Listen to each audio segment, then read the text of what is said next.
Asia cup 2025 తర్వాత team India స్వదేశంలో West Indies తో 2 మ్యాచ్ల టెస్ట్ సిరీస్ లో తలపడనుంది.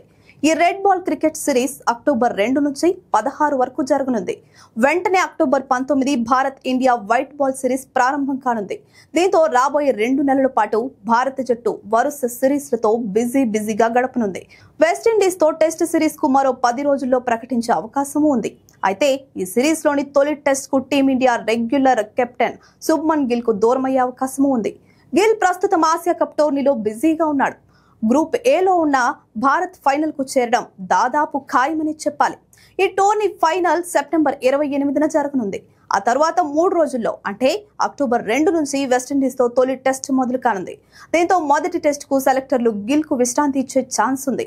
ఒకవేళ ఇదే జరిగితే తొలి టెస్ట్ లో భారత కెప్టెన్ గా కేఎల్ రాహుల్ వ్యవహరించవచ్చు. రాహుల్ ఆసియా కప్ జట్టులో సభ్యునిగా లేని సంగతి తెలిసిందే.